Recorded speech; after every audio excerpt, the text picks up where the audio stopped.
khusus untuk mereka yang sudah tidak mencarum, tapi ada orang yang masih mencarum, dapat pula, kan? Jadi memang haywire, cacar marba, cacar marba apa yang dibuat oleh pihak KWSP ni.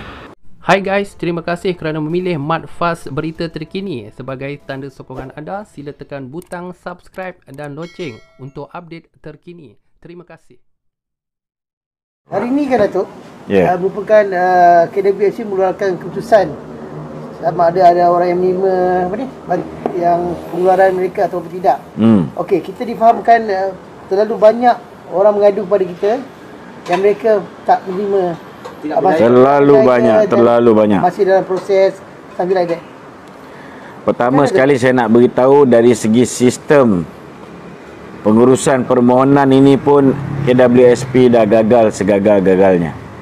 Kenapa saya kata begitu? Pertama sekali, kalau kita tengok kategori 1. Kategori 1 ialah kepada mereka yang sudah tidak mencarum. Dalam arti kata lain ialah mereka yang kehilangan pekerjaan. Kan? Tapi bila kita teliti satu persatu, mereka yang kehilangan pekerjaan banyak yang tak dapat. Bila dia tulis perkataan permohonan anda sedang diproses, itu maknanya tak dapat lah. Kena mohon dekat kategori 2, bukan kategori 1, kan? Okey. Kategori 1 ni pula ada setengah-setengah daripada mereka yang berkemampuan, yang masih bekerja, dapat. Ini yang kita pelik ni. Jadi macam mana dia orang ni buat kategori 1 khusus untuk mereka yang sudah tidak mencarum, tapi ada orang yang masih mencarum, dapat pula, kan? Jadi memang haywire, cacar marba, cacar marba apa yang dibuat oleh pihak KWSP ni. Keduanya, saya nak beritahu bahawa ada setengah-setengah daripada sahabat-sahabat kita yang betul-betul memerlukan.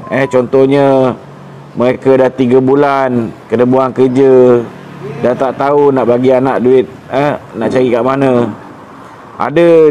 Ada yang tulis pada saya ni, saya nak baca pun sedih. Ada yang sampai dah 3 bulan kena buang, hubungan dengan isteri pun dah sampai ke tahap macam nak bercerai, kan? Kemudian dari segi anak-anak, anak-anak pun nak berhadapan dengan persekolahan, nak sediakan barang-barang persekolahan, sedangkan hutang bertimbun disebabkan PKP. Apabila ada kerajaan bahlul mengarahkan kita semua duduk kat rumah ni, hari ni baru mereka sedar bahawa apa yang mereka buat sebelum ni adalah satu kesilapan. Tapi kesan yang terpaksa ditanggung oleh rakyat ni, kamu bagi berapa dia bagi? 600 untuk bantuan subsidi pekerjaan. 600 1,200 untuk 3 bulan, kan? Ya, lepas tu tukar pada 800. Tapi hakikatnya ianya tidak mencukupi. Begitu juga dengan bantuan prihatin nasional 1,200, kan? 1,600. Kamu suruh orang duduk kat rumah 6 bulan, lepas tu ditambah dengan PKPB lagi. Mana cukup? Mana cukup? Tak cukup. Itu sebabnya nasib baik jugalah sekarang ni dibuka balik ekonomi ni. Tetapi akibat daripada kita terjejas 6 bulan pertama tu, sampai sekarang tak recover. Sampai sekarang tak recover. Apa yang menyedihkan, ada di antara mereka-mereka yang ada duit di dalam KWSP tu sampai 291,000. Tapi yang boleh keluar ni sepatutnya 10%, 29,000, kan? Tetapi tak boleh keluar. Hanya boleh keluar 13,000 saja. Itu ada setengah-setengah tu. Tapi ada pula yang mana yang contohnya duit dalam KWSP ada 2,000 saja. Boleh keluar pula. Boleh keluar semua, kan? Jadi benda ni tak konsisten. Peraturan-peraturan yang telah dibuat oleh pihak KWSP ni tidak konsisten. Mereka yang betul-betul dah setengah mati ni, hari ni amat-amat menyesal. Kata-kata yang memberitahu saya bahawa mereka hari ni tidak lagi mengharap kepada Aisina. Mereka hari ni sudah betul-betul jadi kecewa. Dan ada seorang sahabat ni, dia pula beritahu dengan saya dah halalkan RM10,000 duit saya tu yang saya nak keluarkan tak dapat ni. Dia kata saya halalkan untuk diberi kepada kerajaan, didermakan kepada kerajaan dan kepada KWSP. Saya cakap dengan dia, itu duit hak kamu kan. Tak perlulah buat macam tu. Yang patut menghalal nak beri sedekah ni ialah orang yang ada duit lebih kan. Bukan orang yang minta KWSP tak dapat, dia last sekali dah give up, dia sedekah. Jadi rakyat ni macam-macam. Ada yang kata nak bunuh diri, tak tahu nak buat apa dah sekarang ni.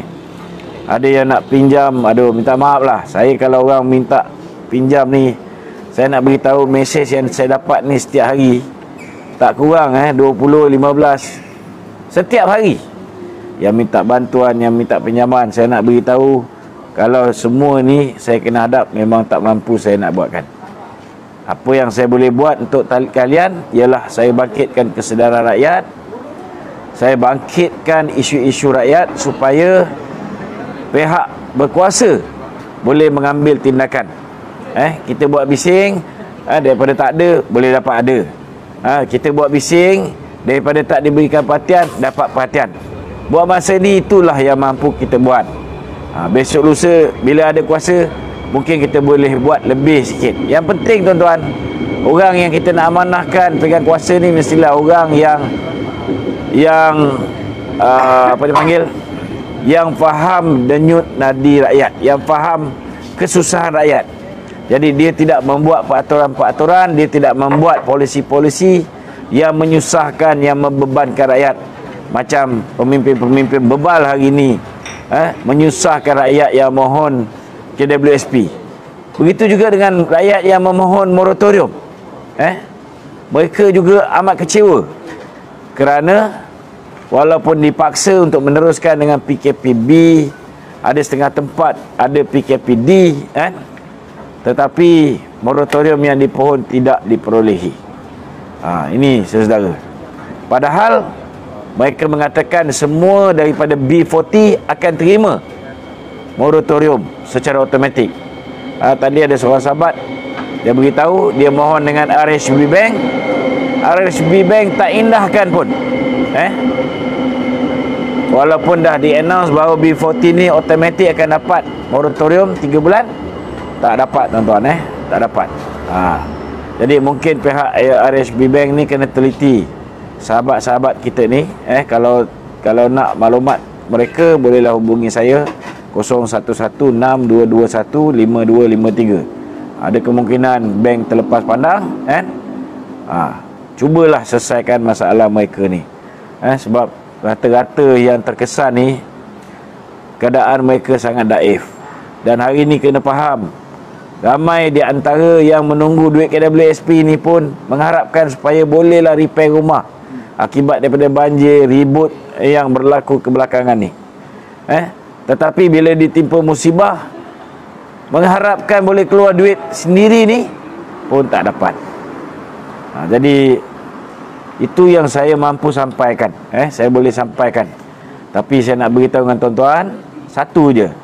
Kalau mereka tolak permohonan tuan-tuan untuk mengeluarkan KWSP tuan-tuan sendiri, yang tuan-tuan nak guna untuk menyelamatkan diri tuan-tuan, dan tuan-tuan nak gunakan untuk membantu negara menyelamat diri tuan-tuan, diri mereka, maka ada satu cara dia, iaitu kita kena tolak, kita kena tolak kerajaan yang dipimpin oleh Muhyiddin ni dalam pilihan raya akan datang.